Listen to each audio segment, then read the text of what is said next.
Me tembló el pulso justo cuando el cajero retiró la tarjeta, pero no de miedo, de lucidez. «Papá, no vales nada sin nuestra ayuda». Todavía lo escuchaba como si me hablaran al oído mientras el gerente confirmaba mi firma por última vez. Vi la pantalla parpadear, los números moverse como peces bajo el agua, y de pronto el saldo quedó en 0. No era una pérdida, era una declaración. Cerré las cuentas con la misma calma con la que, de joven, cuadraba libros contables al centavo. Salí del banco con el bastón en la mano derecha y algo que no llevaba hacía años en la izquierda. Mi dignidad. Me llamo Aurelio Domínguez. Tengo 72 años. Y puedo describirte el olor exacto de la mañana en que mi vida se quebró en silencio. Café recién hecho, pan dulce aún tibio, y ese hilo de canela que siempre me traía de vuelta a Teresa, mi mujer. Ese día, sin embargo, la canela me raspó la garganta. La casa estaba limpia, el mantel planchado, la luz entrando oblicua por la ventana del comedor, y desde la sala llegaban dos voces en tono de doctor que dicta sentencia, Mauricio y Valeria. Yo no estaba espiando, estaba respirando hondo para levantarme. A mi edad uno calcula los movimientos como si fueran retiradas del banco. Pocas, precisas. «Ya no puede vivir solo», dijo mi hijo mayor. «Apenas maneja su dinero». Hablaban de mí como si yo no estuviera en la habitación contigua, como si el hombre que los llevó a la universidad, que hipotecó 2 veces la casa para que no les faltara nada, fuera un expediente extraviado. Me levanté despacio, por testarudez más que por orgullo, y crucé el umbral con los años marcándome las rodillas. Los encontré rodeados de papeles. Los papeles. Siempre han sido casas donde habitan las intenciones. Mauricio llevaba esa sonrisa que se aprende en las juntas, no en la familia. Valeria evitaba mis ojos como quien sabe que la verdad está de ese lado. «Papá, siéntate. Tenemos que hablar». Me dijeron en un coro que me sonó a acta de defunción. «Pagaste 2 veces la luz, compraste 3 bolsas de azúcar, dejaste sin pagar una factura». «Normal», respondí. «A veces pasa». «No, papá», remató él. «Son señales». Y al decir señales, puso sobre la mesa la primera trampa. Un poder notarial. Si te soy sincero, sentí frío. No en el cuerpo, en los números. Porque los números también tienen temperatura, y los que uno no revisa a tiempo se congelan hasta romper lo que tocan. Miré el poder como si mirara una puerta de emergencia. Te salvas si la abres por voluntad, te condenas y te empujan. «Es por tu bien», dijo Valeria con esa lástima suave que corta más que un grito. Recordé la voz de Teresa riéndose desde la cocina, el clic de sus agujas de tejer, el retrato azul en la pared. Y entendí que estaba solo. Firmé. No porque fuera tonto ni porque la vejez me hubiera vaciado la cabeza. Firmé porque en ese minuto yo era una casa rendida al temblor. Mauricio metió el documento en su portafolio como quien guarda un trofeo. Valeria me besó la frente con un cariño que me supo a despedida, y la puerta se cerró con un sonido que todavía escucho en las noches más silenciosas. A veces uno cede no para perder, sino para ver. Y lo que vi después confirma que la rendición, bien anotada, es el primer asiento del plan. Desde ese día, la casa dejó de oler a nosotros y empezó a oler a trámite.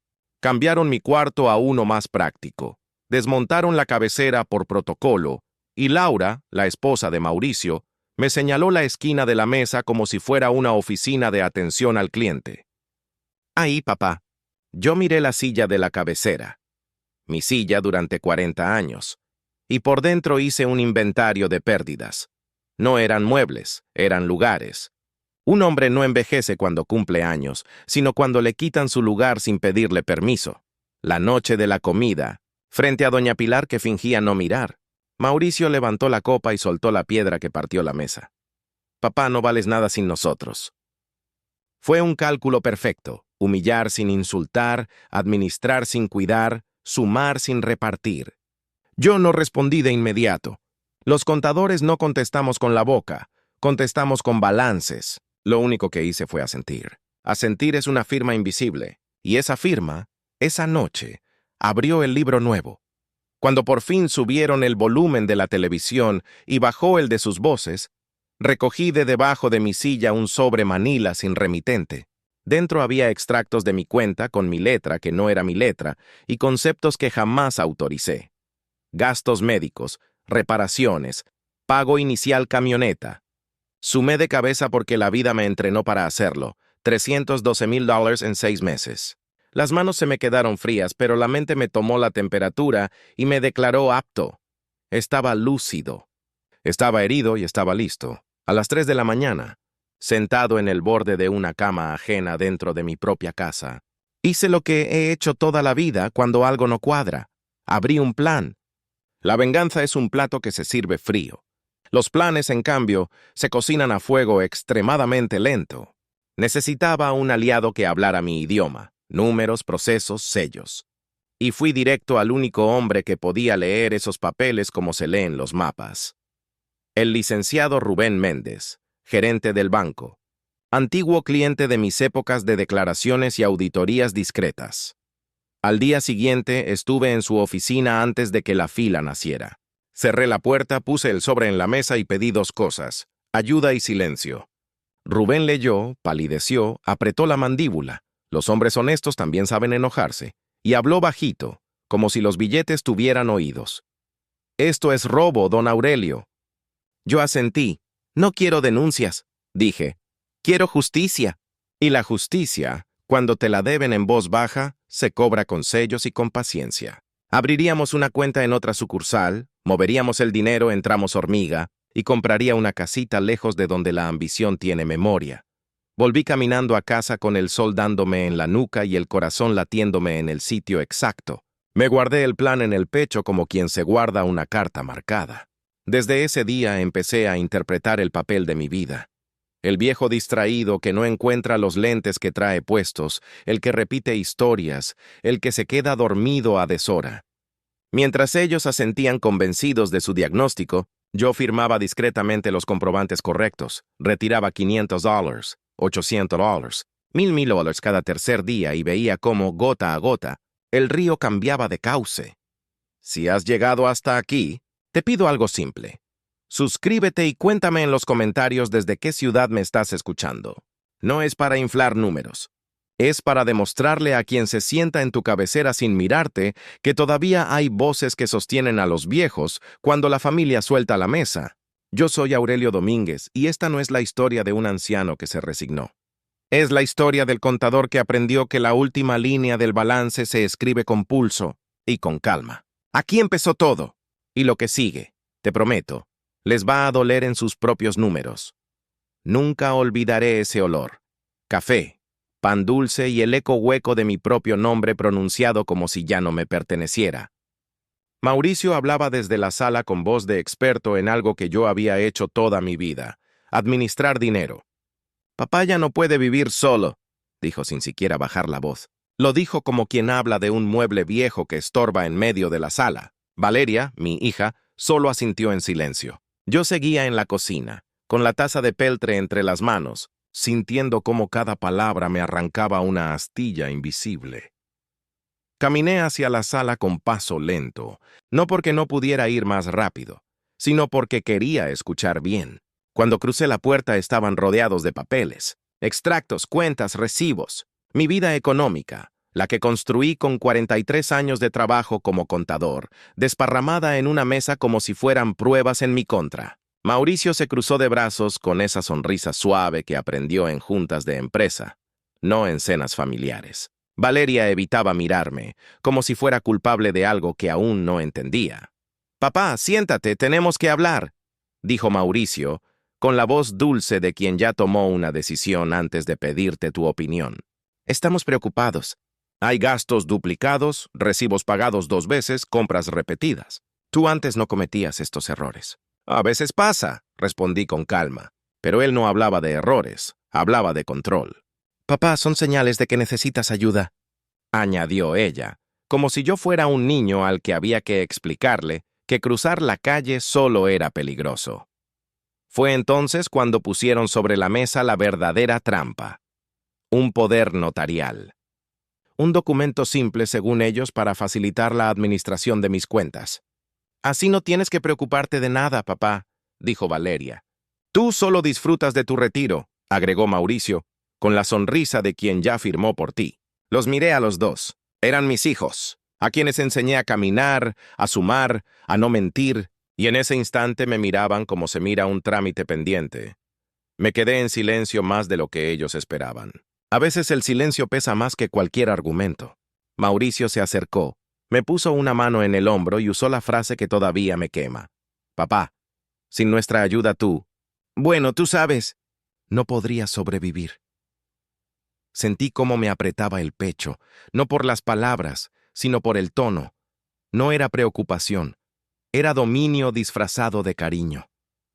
Miré el retrato de Teresa colgado en la pared. Ella sonreía en su vestido azul, como si me recordara que no debía bajar la cabeza. Pero en ese momento lo hice. Bajé la mirada, no por debilidad, sino porque sabía que era mejor dejar que creyeran que ganaban. Está bien, murmuré. Mauricio y Valeria respiraron aliviados. Me pasaron la pluma. Firmé sin leer, no porque no pudiera, sino porque ya estaba planeando leerlo más adelante, con otra mirada. La sonrisa de Mauricio después de mi firma fue la primera señal clara de lo que vendría. Valeria me dio un beso en la frente, como si me enterrara en vida. Cuando salieron de la casa, el silencio se hizo más pesado que nunca. Me quedé solo frente a la mesa, mirando esa hoja firmada. Era solo un papel, pero significaba que, a sus ojos, ya no era el padre, era el estorbo que necesitaban administrar. Caminé hacia la sala, hacia el sillón que había sido mío durante 40 años. El lugar donde Teresa tejía mientras yo revisaba balances. Ya no olía igual. El aire estaba distinto. La casa ya no era un hogar. Era una oficina donde yo había pasado a ser un archivo viejo. Desde el patio, doña Pilar, la vecina, regaba sus plantas y fingía no escuchar, pero sé que oyó cada palabra. La vergüenza se me metió en la piel como agua fría.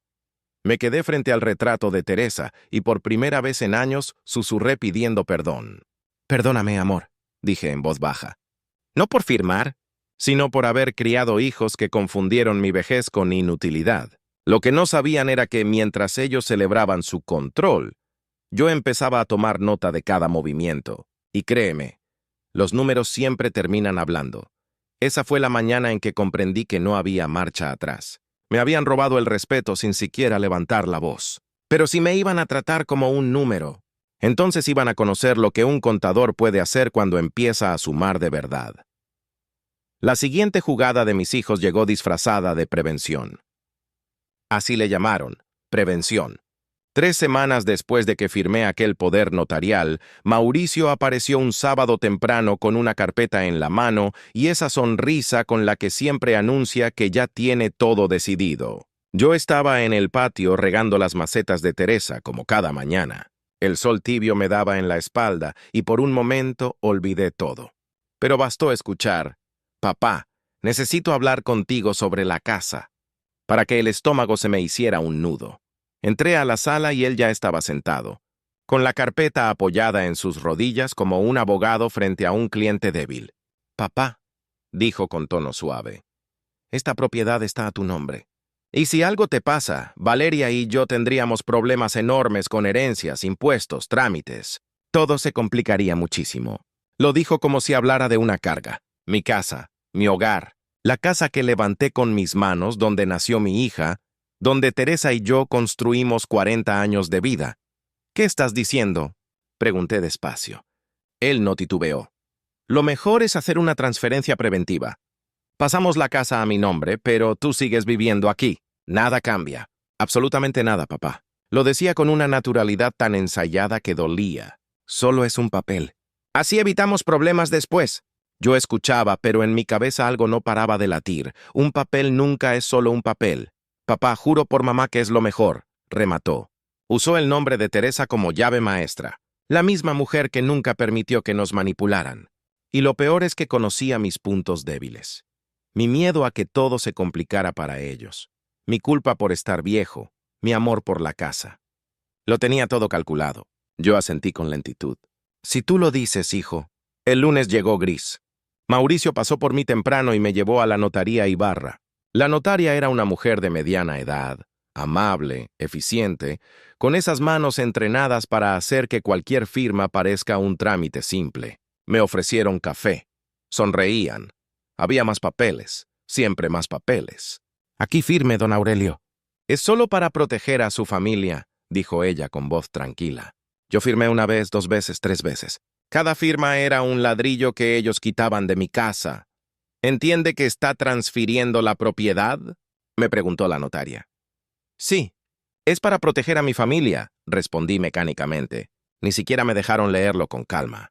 La presión era suave pero constante. Salimos de la notaría con el sol más alto y la sensación de que algo invisible acababa de romperse. Mauricio me palmeó la espalda y dijo, «Ya está, papá. Ya estamos protegidos». Yo asentí, aunque por dentro sabía que lo único que habían protegido era su plan. 5 días después, intenté entrar a mi habitación y la perilla no giró. Cerradura nueva. Toqué. Nada. Bajé las escaleras despacio, con esa mezcla de desconcierto y rabia que uno siente cuando le arrebatan algo sin preguntar. Valeria estaba en la cocina secándose las manos. «¿Qué pasa, papá?» «Mi cuarto está cerrado», respondí. Ella sonrió con esa calma de quien cree que te está haciendo un favor. «¿Ah, sí?» Mauricio mandó ponerle cerradura. «Vamos a usar ese cuarto para guardar unas cosas. Tus cosas las pasamos al cuarto de invitados. Es más pequeño y cómodo para ti». Sentí que el piso se me movía bajo los pies. «¿Cómo que mi cuarto?», pregunté con la voz seca. «Papá, la casa ya no es solo tuya. Ahora también es de Mauricio. Él puede decidir. Además, tú casi no usas ese cuarto grande». No sé si fue la frase o la naturalidad con que la dijo, pero ahí entendí, con toda la claridad de un contador frente a un balance, que yo ya no era dueño de nada. Esa noche, mientras todos dormían, bajé a la sala y busqué entre los papeles que Mauricio dejó sobre el escritorio. Ahí estaba, una copia de la escritura. La leí con mis lentes firmes sobre la nariz. Propietario, Mauricio Domínguez. Mi nombre no aparecía por ningún lado. La casa de mi vida ya no era mía. Busqué el retrato de Teresa en la pared del comedor. No estaba. En su lugar colgaba un cuadro moderno, frío. «¿Dónde está el retrato de mamá?», pregunté a la mañana siguiente. Mauricio lo guardó en la bodega.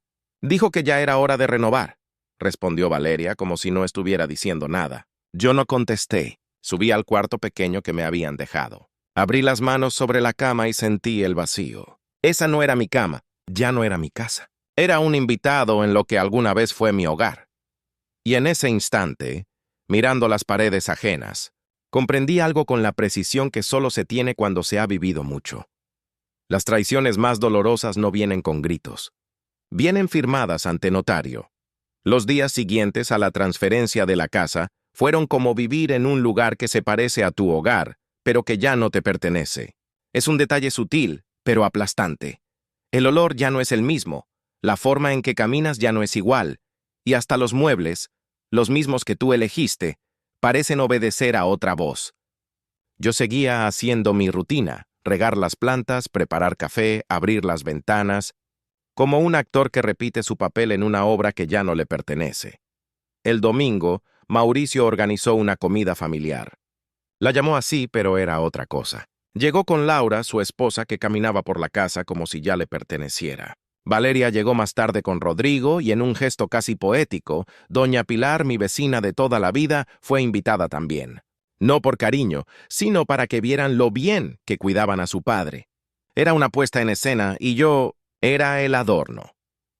Cuando terminé de poner la mesa, porque sí, me pusieron a poner la mesa de mi propia casa, fui directo a la cabecera, el lugar donde me había sentado durante 40 años. En ese espacio había celebrado aniversarios, nacimientos, navidades y también llorado muertes. Era mi trinchera, mi símbolo silencioso.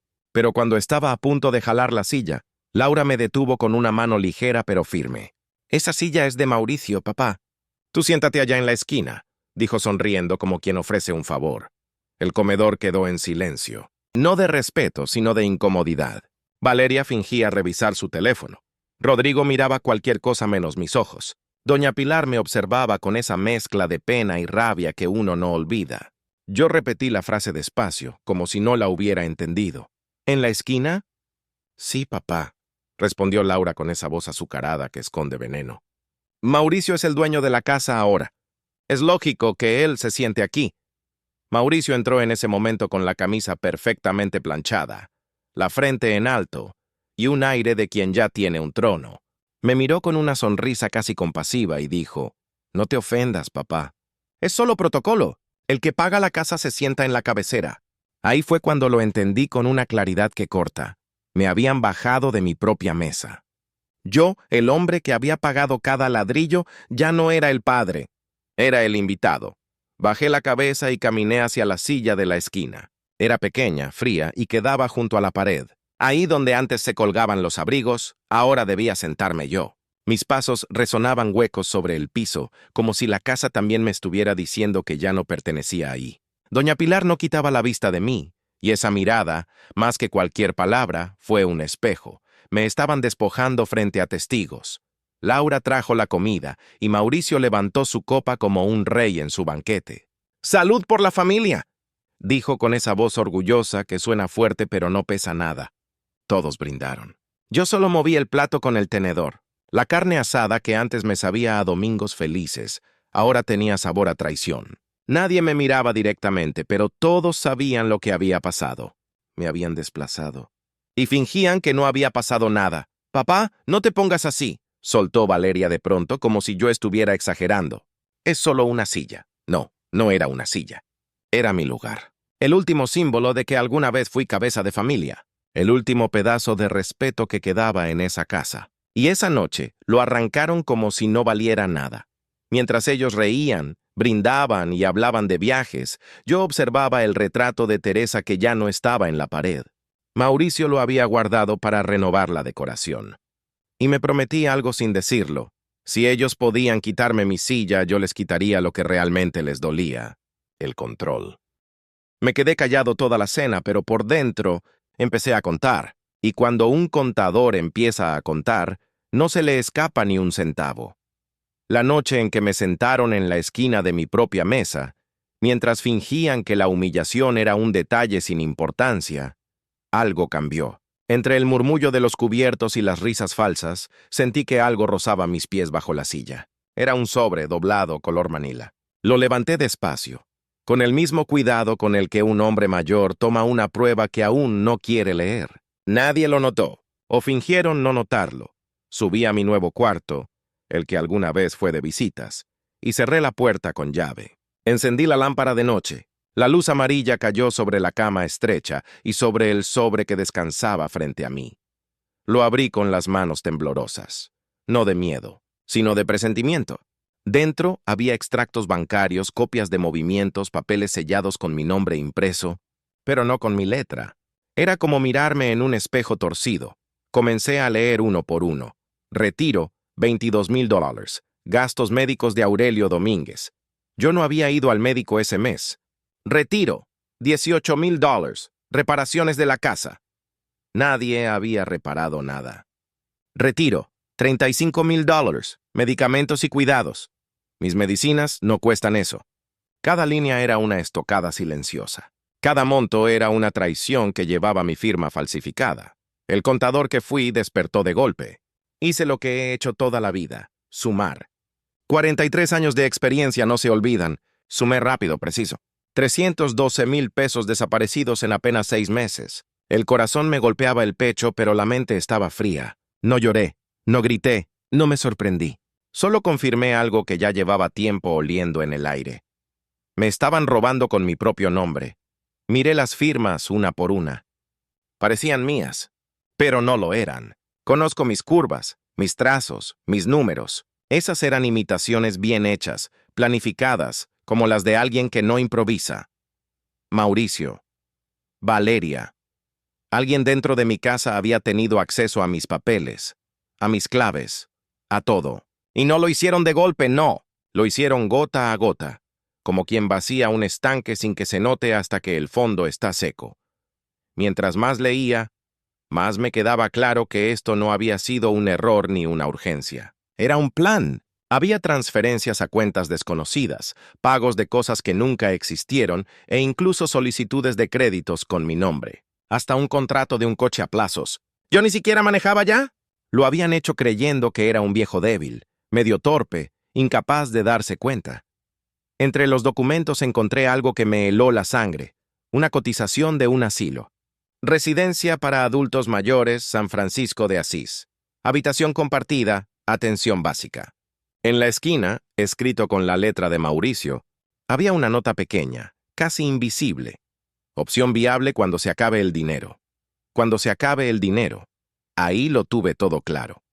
Me quedé sentado, con las hojas extendidas sobre la cama, como si fueran piezas de un rompecabezas que ya no necesitaba armar. No era solo dinero. Era mi historia, mi nombre, mi vida usada como herramienta por quienes alguna vez me llamaron papá con ternura.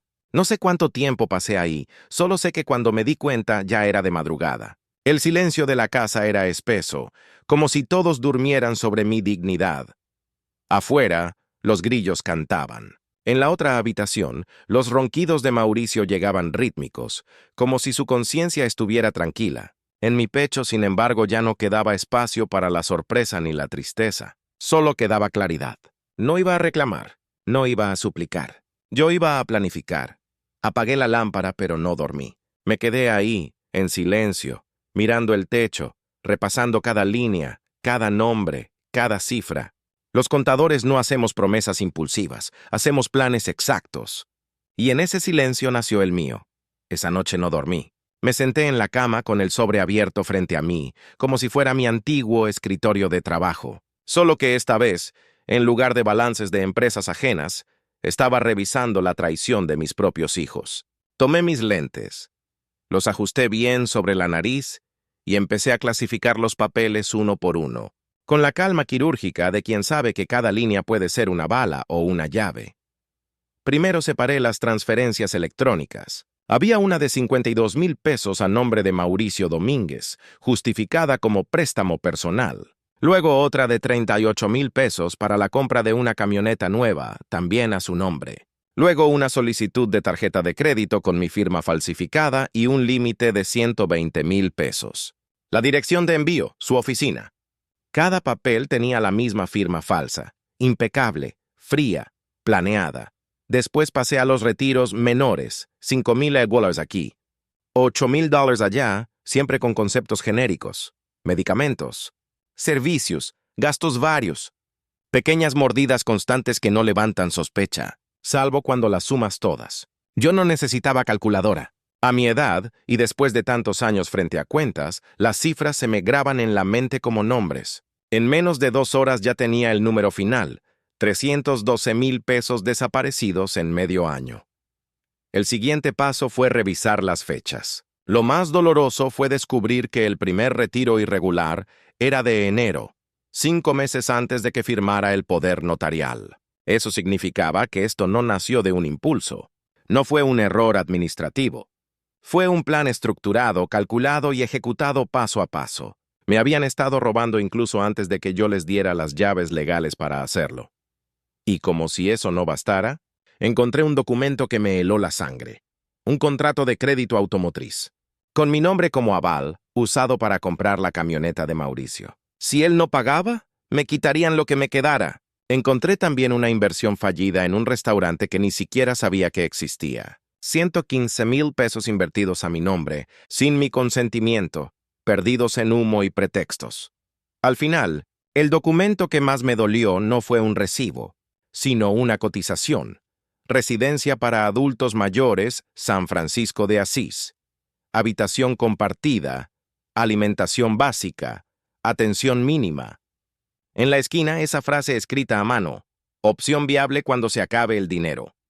No eran errores, era una sentencia. Tenían un plan para exprimir hasta el último peso y almacenarme en un asilo cuando ya no quedara nada que robar. Me levanté de la cama y caminé hacia la ventana. Afuera, todo dormía tranquilo. La casa de doña Pilar tenía la luz del porche encendida como cada noche. El viento movía las plantas de Teresa, las que ella cuidaba con amor. Y ahí entendí que no podía quedarme sentado viendo cómo convertían mi vida en un botín. No iba a reclamar gritando. Iba a devolverles la jugada con la precisión con la que un contador cierra un balance perfecto.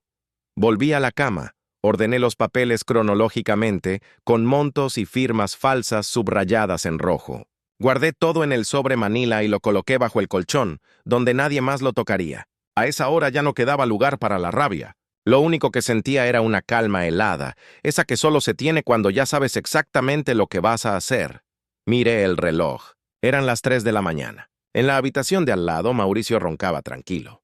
Valeria dormía como si nunca hubiera firmado nada. Afuera, el cielo empezaba a clarear muy levemente. Y yo ya no era un hombre viejo derrotado. Era un contador que había encontrado todas las pruebas. Sonreí apenas. No una sonrisa feliz, sino la sonrisa de quien ya tiene un plan. A partir de esa noche, ellos seguirían creyendo que yo era un viejo confundido. Y yo dejaría que lo creyeran, porque nadie sospecha de un hombre al que subestiman. A las 8 de la mañana siguiente, cuando Mauricio aún roncaba en la habitación que una vez fue mía, yo ya estaba vestido, peinado y con el sobre Manila bien guardado bajo el brazo. No me temblaba el pulso. No porque no doliera, sino porque ya lo había llorado todo la noche anterior. Esa madrugada no despertó un anciano, despertó el contador que fui durante 43 años, el que sabía dónde poner cada peso y cómo borrar huellas legales, sin cometer un solo delito. No fui a buscar abogados ni a pelear con ellos. Fui a buscar a alguien que hablara mi idioma. Números, procedimientos, sellos. El banco siempre fue mi segundo hogar. Lo conocía como la palma de mi mano. Y ahí, tras un escritorio lleno de diplomas y una cafetera que nunca descansaba, trabajaba Rubén Méndez, gerente de la sucursal.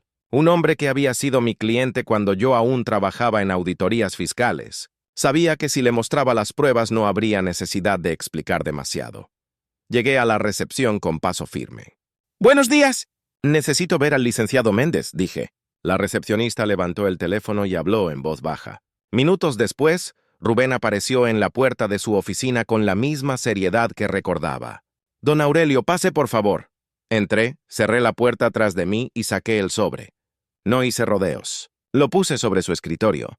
«Necesito tu ayuda y tu silencio», le dije. Su mirada cambió en cuanto vio la primera hoja.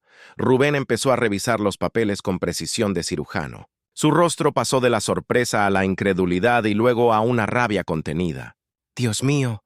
«Esto es robo, Aurelio», murmuró. «Es mi hijo», respondí, y esas 3 palabras me dolieron más que cualquier cifra. «¿Quieres denunciarlos?», preguntó. «No», respondí despacio. «Quiero justicia». «¿Y la justicia, Rubén? No siempre se hace en un juzgado». Se recostó en la silla, cruzó las manos y me observó con respeto. Sabía exactamente lo que yo estaba pidiendo. Un plan silencioso, limpio, legal e irreversible. «Podemos abrir una cuenta nueva a tu nombre en otra sucursal, sin poderes notariales ni acceso para nadie más», dijo. «Y transferir el dinero en pequeñas cantidades para que nadie sospeche. Lo haremos como si fueran movimientos cotidianos».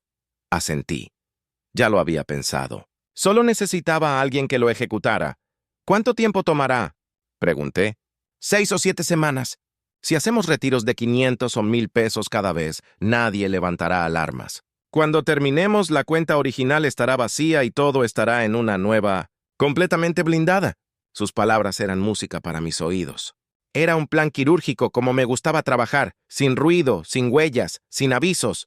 Y respecto a la casa, añadió Rubén, tengo un contacto en San Miguel de Allende, un notario de confianza.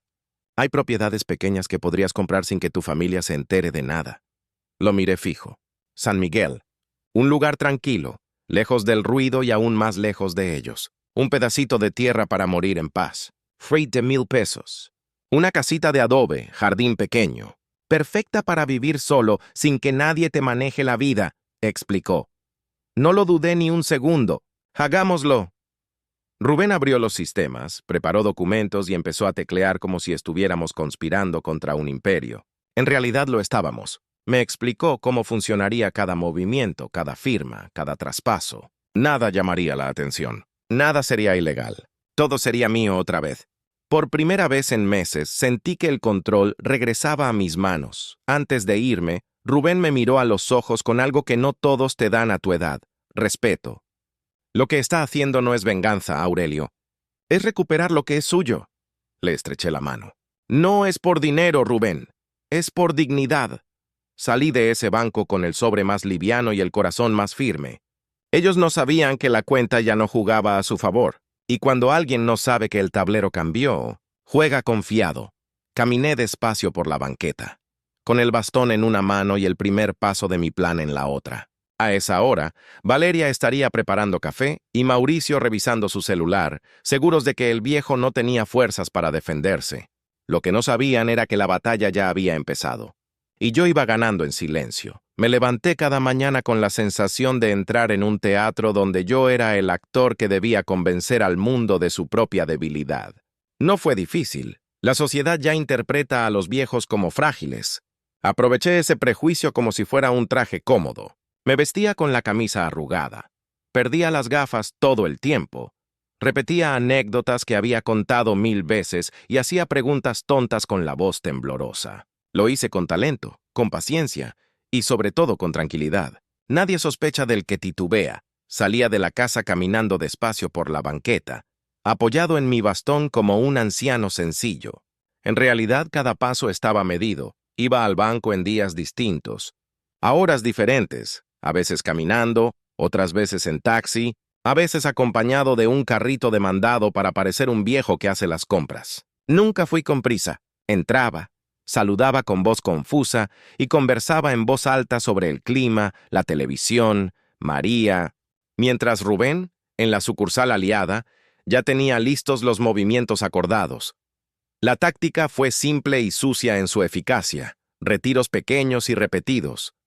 50, 500, 1000 pesos aquí y allá en series que parecían gastos domésticos. A veces preguntaba por el cajero automático, otras pedía que me hicieran un retiro por ventanilla y que me dieran el efectivo en billetes mezclados, para que luego su despacho los depositara en la nueva cuenta sin levantar rastros, electrónicos demasiado evidentes. Rubén lo hacía con la calma de quien mueve fichas en un tablero que no está observando nadie. En casa, la actuación era perfecta. Olvidaba nombres, repetía, pedía que me trajeran esto o lo otro sin memoria clara de por qué. Mauricio y Valeria me miraban con esa mezcla que siempre imaginé, compasión mezclada con cierto desdén. Otra vez se le olvidan las llaves, comentaba Valeria ante Laura, como quien constituye una evidencia más del problema. Yo asentía, hacía el gesto correcto y en el fondo sonreía. Cada comentario suyo era gasolina para mi plan. Mientras más seguros estaban de mi senilidad, más descuidados eran con sus movimientos. Los retiros se hicieron ritual. Cada tercer día, siempre distinto horario, siempre una cantidad pequeña. Rubén me miraba solo con los ojos y yo respondía con un leve gesto de barbilla. Él se encargaba de que el dinero llegara a la cuenta nueva que abrimos en otra ciudad, con identificaciones, comprobantes y órdenes internas impecables. El proceso era legal, movimientos mapeados como gastos cotidianos, justificantes en regla, nada sospechoso para un control casual. Esa limpieza era clave. La victoria no estaría en la violencia, sino en la sutileza legal. Mientras tanto, en la casa, los rostros cambiaban. Mauricio empezó a relajar la vigilancia. Ya no revisaba cada extracto cada semana. Creía que la situación estaba controlada, que el poder notarial le daba el control. En una conversación que escuché por descuido, él hablando por teléfono con un socio, habló de los últimos arreglos y de que en pocas semanas todo quedaría resuelto. Se mostraba confiado, casi arrogante. No sabía que el tablero había cambiado. Hubo una tarde que recuerdo especialmente. Fingí no saber dónde tenía la cartera y pasé media hora buscándola mientras ellos se reían detrás de un vaso. Cuando finalmente la encontré en el bolsillo de mi chaqueta, fui al banco y pedí un retiro pequeño. Rubén desde su oficina ya había procesado la orden. Al llegar el efectivo estaba listo. Me lo entregaron con cuidado, como se hace con un abuelo distraído. Caminé de regreso a casa con la bolsa del mandado aparente y por dentro llevaba la satisfacción de saber que otro tramo del dinero ya no estaría al alcance de manos que lo habían aprovechado. No fue un movimiento veloz ni una explosión. Fue como drenar una marea con paciencia. Nadie nota el nivel bajar si lo hace gota a gota. Y mientras yo hacía de viejo, la casa se llenaba de confianza ajena. «Ya se le quita, ya está tranquilo», decía la voz de Laura en la cocina. Eso era mi mejor arma, la certeza de ellos. Nadie vigila al que parece perdido. La última semana de la maniobra la viví con la calma de un cirujano. Rubén me llamó desde un teléfono público al mediodía. Su voz, apenas un susurro por seguridad. «Don Aurelio, todo está en orden. La cuenta nueva está cubierta. Los comprobantes listos. La propiedad en San Miguel ya está reservada. Falta un solo paso». Sentí en mi garganta la mezcla de alivio y triunfo. «Perfecto», respondí en voz baja. Puse el auricular en mi bolsillo. Me limpié la garganta delante de la panadería y volví a casa como si nada. Esa noche, mientras ellos dormían, conté de nuevo las hojas en silencio y confirmé lo que mi memoria ya sabía.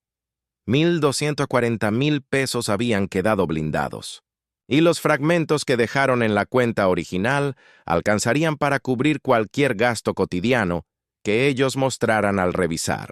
Yo había vuelto a tomar el control a través de la ley, la paciencia y la apariencia. No era una revancha cruel. Era una recuperación metódica, cliffhanger.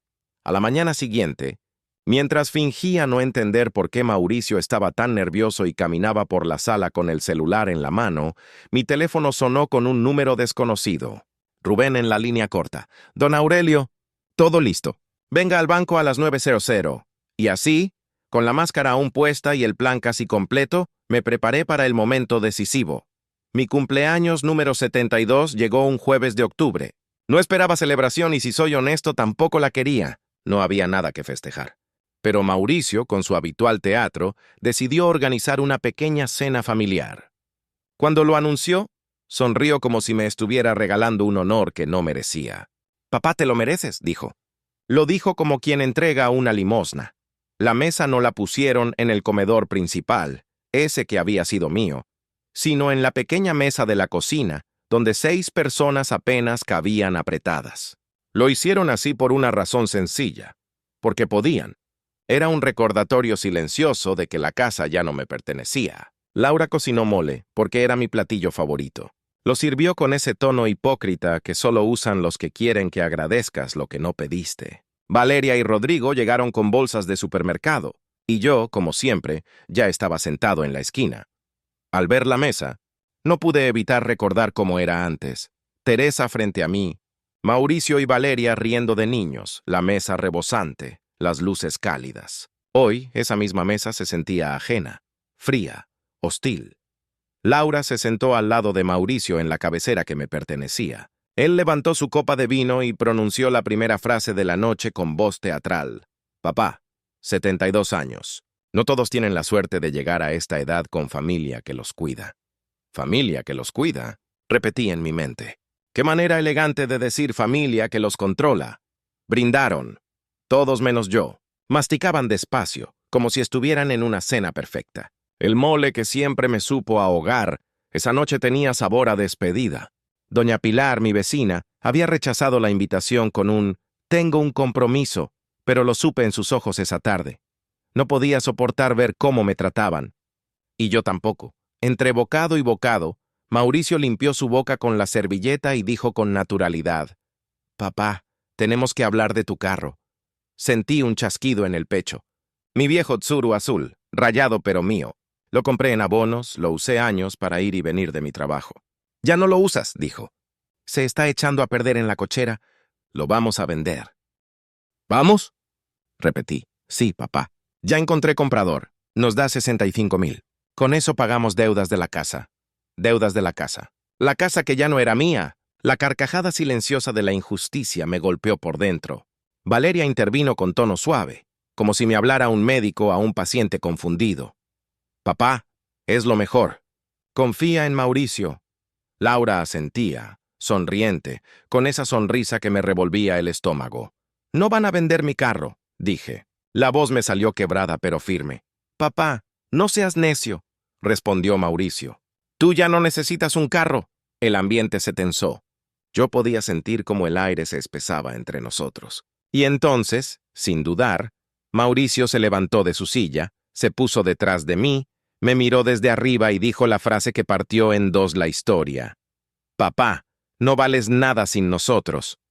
Lo dijo despacio, como quien marca territorio, como quien aplasta sin alzar la voz. Valeria bajó la mirada. Rodrigo fingió revisar su plato. Laura sonrió, satisfecha, como si hubiera esperado ese momento. No respondí de inmediato. Mis manos se cerraron sobre el borde de la mesa. Sentí el pulso firme, no débil. Lo miré a los ojos y le respondí con calma. «Tienes razón, hijo. Sin ustedes no valgo nada». Y en esa pausa que siguió sonreí apenas. No de resignación, sino de claridad absoluta. Y por eso, mañana ya no tendrán que preocuparse más por mí. No entendieron. Nadie lo hizo. Para ellos era solo una frase de viejo dolido. Pero yo sabía lo que significaba. Al día siguiente todo cambiaría. Esa frase fue mi firma invisible, la que cerró mi vida con ellos y abrió mi nueva vida sin ellos. La mañana siguiente amaneció distinta. No porque el sol brillara más, sino porque yo ya no le debía nada a nadie. Me desperté antes que todos, a las 5 en punto, como lo hacía cuando todavía iba a trabajar. Me afeité con calma, me puse mi camisa blanca, la que Teresa siempre decía que me hacía ver más joven, el pantalón planchado y mis zapatos negros. Cada movimiento era un ritual, una despedida silenciosa de una etapa que ya no me pertenecía. En la cocina preparé café sin hacer ruido. Mientras la cafetera hervía, observé la ventana por la que tantas veces vi salir el sol junto a Teresa. Afuera doña Pilar ya regaba sus macetas. La saludé con un gesto, y ella me devolvió una sonrisa leve, como si intuyera que algo importante iba a ocurrir. Me serví el primer sorbo de café y lo saboreé despacio, como si estuviera firmando un último contrato conmigo mismo. A las 7:30 bajó Mauricio, bostezando, con el celular en una mano y la soberbia de siempre en la otra. «¿Qué haces tan arreglado, papá?», preguntó. «Voy al banco», respondí con voz tranquila. «Hoy vence un pago». Él frunció el ceño, pero no vio peligro. «Está bien, te llevo, pero no te tardes. Tengo una junta a las 10. 20 minutos, hijo», le dije. 20 minutos. Lo que él no sabía era que esos 20 minutos serían el fin de su pequeño imperio. Subí a su camioneta, la que compró con mi nombre como aval, y durante el camino me quedé mirando por la ventana. León pasaba frente a mí como un álbum de recuerdos que estaba cerrando por voluntad propia. Ningún remordimiento, solo un silencio firme. Llegamos al banco y Mauricio se estacionó frente a la entrada. «Te espero aquí afuera, papá. No tardes», dijo sin levantar la vista de su teléfono.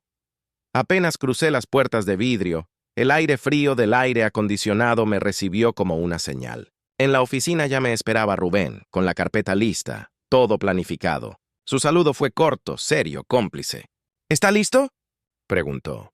«Más que nunca», respondí. Entré, cerré la puerta y me senté frente a su escritorio. Sobre la mesa, perfectamente alineados, estaban los documentos para cerrar todas mis cuentas, transferir cada peso a mi nueva cuenta secreta y confirmar la compra de la casita en San Miguel. Saldo total, 1,240,000 pesos, dijo Rubén con voz firme. Lo escuché como quien oye música. «¿Estás seguro de cerrar todo, don Aurelio?», preguntó. Lo miré a los ojos y respondí sin titubear, completamente. Tomé la pluma. Esta vez no tembló. Firmé cada hoja con la misma precisión con la que firmaba balances hace 30 años. 1, 2, 3, 4 firmas. Con cada una, un candado se cerraba y un pedazo de mi vida con ellos desaparecía para siempre. Cuando terminamos, Rubén me entregó un sobre grueso. Dentro estaban todos los comprobantes, las escrituras de la nueva casa, las claves de acceso a mi nueva cuenta y la confirmación legal de que ellos no tenían ya ningún acceso a nada, ni un peso, ni un poder notarial, nada. Todo limpio, legal y perfectamente blindado. Me puse el sobre bajo el brazo, respiré profundo y salí caminando como un hombre que acaba de recuperar su nombre. Mauricio seguía apoyado en su camioneta, revisando mensajes como si todo estuviera bajo control. Se acercó con desinterés. «¿Cuánto sacaste, papá?», preguntó esperando que dijera una cantidad pequeña, algo que pudiera controlar. Lo miré directo a los ojos y respondí. «Nada», frunció el ceño. «¿Cómo que nada?». «Nada, cerré la cuenta».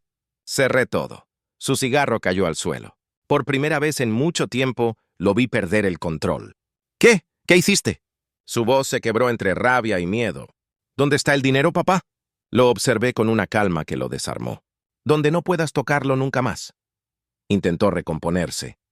«Papá, ese dinero es para tus gastos, para tu casa, para nosotros, para...». Lo interrumpí con la voz más firme que he usado en años. «Para mis gastos, sí.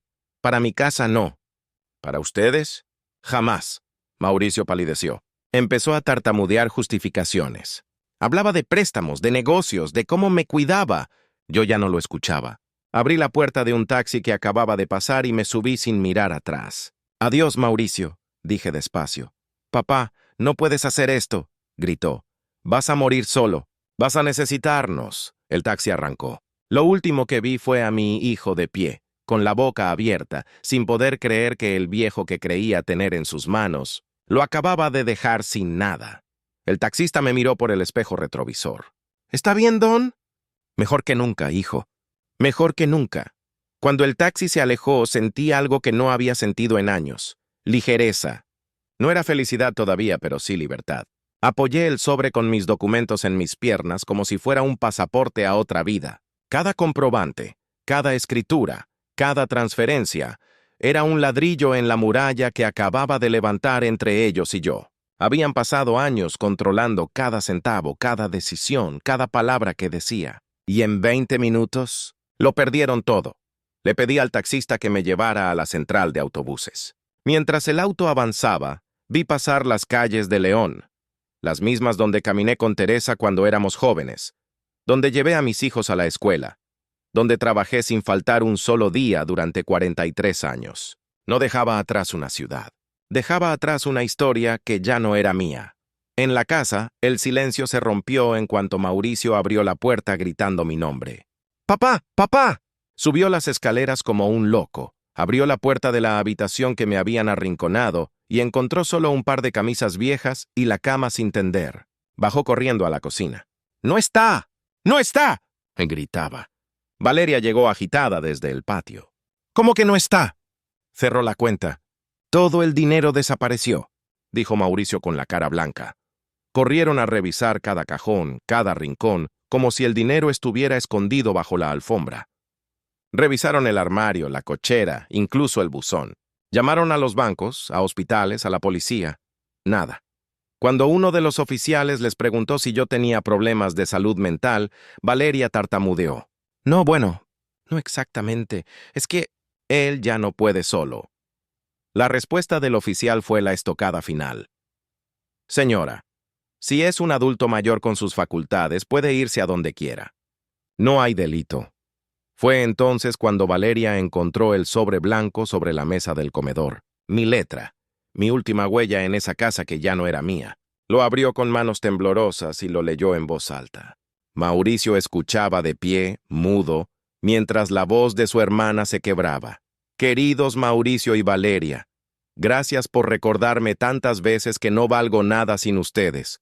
Lo dijeron con palabras y lo demostraron con hechos. Me quitaron mi casa, mi dinero, mi lugar en esta mesa y hasta el retrato de la mujer que amé.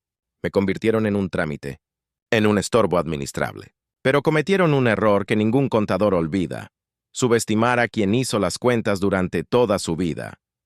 Lo que tanto deseaban, mi dinero, ya no existe para ustedes. Lo que me arrebataron, mi casa, se los dejo para que aprendan que no todo se compra.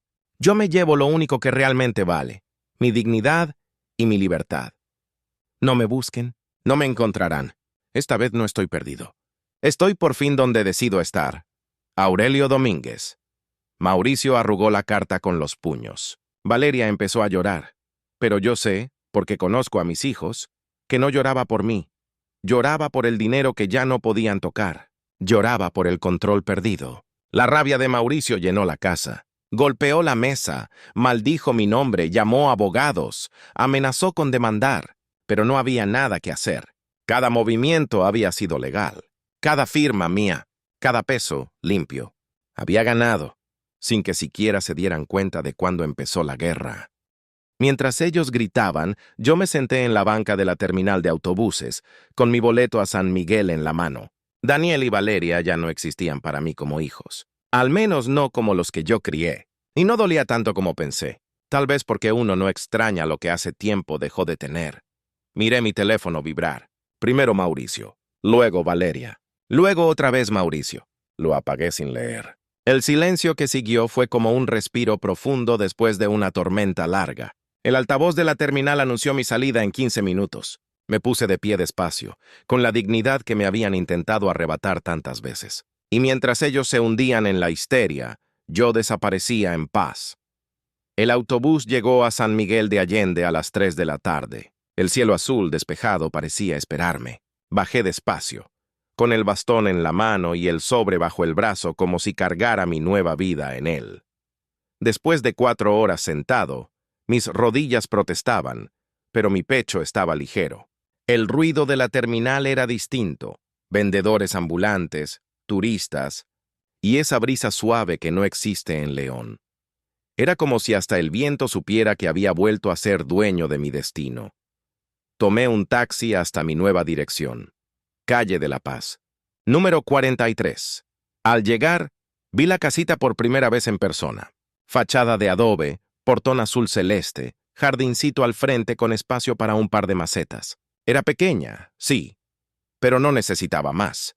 No había lujos, no había voces encima de la mía, no había alguien diciéndome qué firmar. Solo silencio. Y libertad.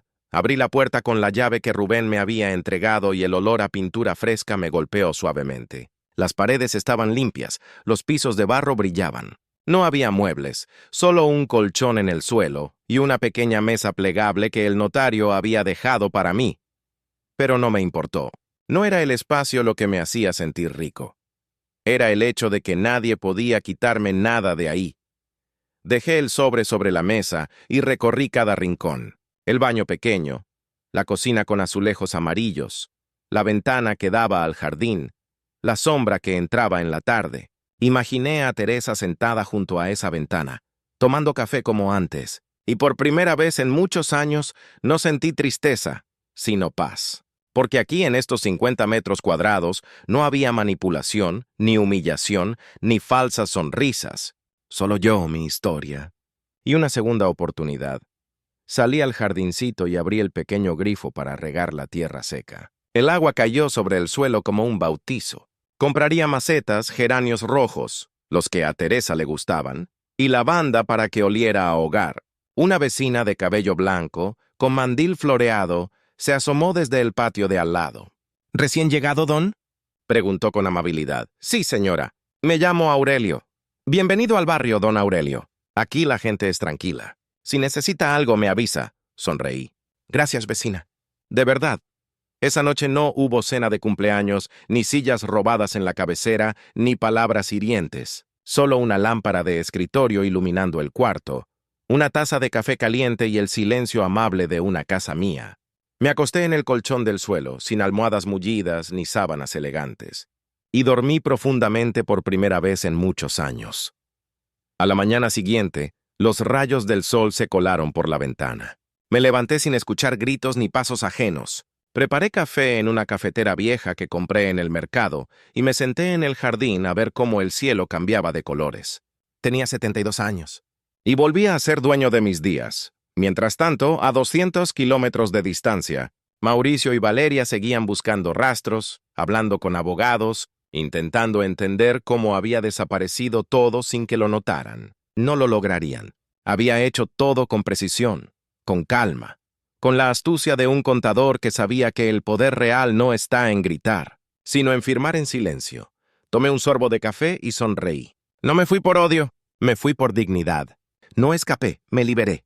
Ya no era el padre que ellos controlaban. Ya no era el viejo al que se le habla como a un niño. Era Aurelio Domínguez, un hombre de 72 años que volvió a escribir su historia desde cero. Los días comenzaron a tener un ritmo propio. Ya no había horarios impuestos por nadie, ni agendas disfrazadas de ayuda.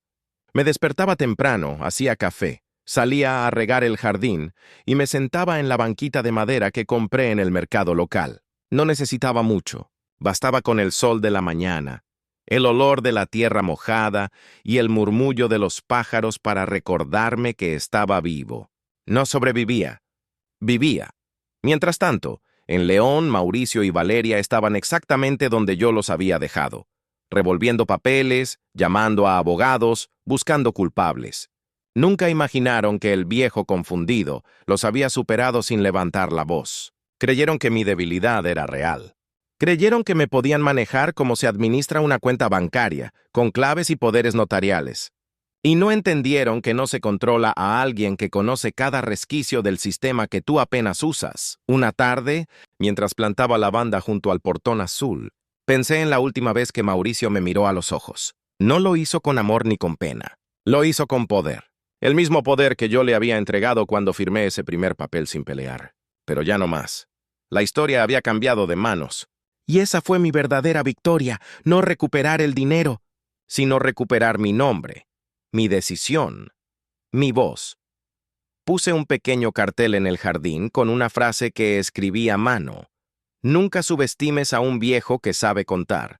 No era un chiste, era una advertencia, un recordatorio silencioso para cualquiera que crea que la edad es sinónimo de debilidad. No es así. La edad también es estrategia, memoria, paciencia y experiencia. Es saber esperar el momento exacto en que todo se derrumba, sin mover un dedo. Mis días en San Miguel se llenaron de cosas simples. El olor del café, el saludo de Doña Esperanza, la vecina, los paseos al mercado de los domingos, el sonido de la lluvia cayendo sobre el techo de lámina. Cada pequeña rutina era un acto de libertad. Ya no tenía que explicar mis decisiones, ni justificar mis gastos, ni firmar bajo presión. Todo lo que era mío volvió a ser mío. Y aunque la herida de lo que mis hijos me hicieron nunca desaparecerá del todo, aprendí algo más valioso que cualquier propiedad, que no se puede obligar a nadie a valorarte, pero sí puedes dejar de entregarle el poder de pisarte. Por eso me fui. No por rencor, no por venganza. Me fui para volver a vivir, para no morir como un estorbo en la cabecera equivocada. Me fui porque soy viejo, pero no tonto, porque sé contar, porque sé firmar, porque sé desaparecer cuando es necesario. Así que si algún día alguien te dice que no vales nada sin ellos, recuerda esta historia. Porque la dignidad no se negocia, ni se hereda, ni se comparte. La dignidad se defiende, y ese día, en silencio, yo la recuperé.